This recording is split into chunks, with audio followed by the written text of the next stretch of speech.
ওটা অন্তর্বর্তীকালীন সরকার আসতে বৈষম্য নিরসনের পথে হ্যাঁ সুতরাং তারা বৈষম্য নিরসন কম বেশি করতেছে। সুতরাং আমার মনে হয় এই দাবিটা এখন আর প্রাথমিক শিক্ষকদের আমি একটু বেশি কথা বলবো যেহেতু আমি শিক্ষক ছিলাম এক সময়, না না যাই হোক শিক্ষক ছিলাম। শিক্ষক হিসাবে আপনারা এই যে দশম গ্রেডটাকে খুব সংকুচিত করতেছে। দশম গ্রেডটা সহকারী শিক্ষকদের দাবি নয়, দশম গ্রেডটা হলো শিক্ষক সমাজের দাবি। দশম গ্রেডটা হলো, আমাকে বলতে দেন, দশম গ্রেড হলো শিক্ষক সমাজের দাবি। এই দশম গ্রেড হলো প্রধান শিক্ষকদেরও দাবি। দশম গ্রেড হলো দেশের দাবি। এই দশম গ্রেড হলো একটা মর্যাদার দাবি। সুতরাং আপনারা দশম গ্রেডটাকে টাকার অঙ্কে বিচার করবেন না। সরকারকেও টাকার অঙ্কে বিচার করা যাবে ঠিক হবে না।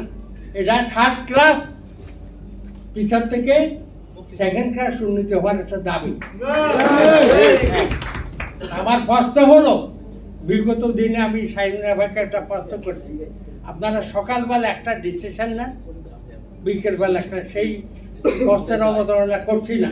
আমি কয়েকদিন আগে আপনাদের একজন নেতৃবৃন্দের সাক্ষাৎকার পাইলাম, দশম গ্রেডে আন্দোলন করতেছেন, তারপরে কোনো একটা এই পরিবেশে দশম গ্রেড, অন্য পরিবেশে অন্য গ্রেড, স্বতন্ত্র বেতন স্কেল। ওই স্বতন্ত্র বেতন স্কেলের রূপরেখা কি? স্বতন্ত্র বেতন স্কেল কি আপনার মর্যাদা বাড়বে? আপনারা সরকারি কর্মচারী, কথা আছে 30 লাখ লোকের স্বাধীন শহীদ হইয়া আমরা এই দেশটা পেয়েছি। আমরা প্রাথমিক শিক্ষকরা সরকারি কর্মচারী, স্বতন্ত্র কর্মচারী, স্বতন্ত্র বেতন স্কেল ছাপে। যারা বেসরকারি আছে, যারা সরকারের সাথে সুতরাং আমার প্রশ্নটা আমাকে দিয়েছে, আমি তো বলছি আমার বক্তব্যটা। সুতরাং আপনারা, আমি প্রত্যাশা করব আপনারা এই মর্যাদার গ্রেড, টাকা বৃদ্ধির গ্রেড না, এই গ্রেড থেকে সবাই ঐক্যবদ্ধ থাকবেন।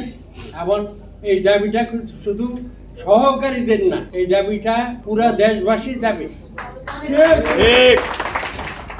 এইটা চলে যাবেন।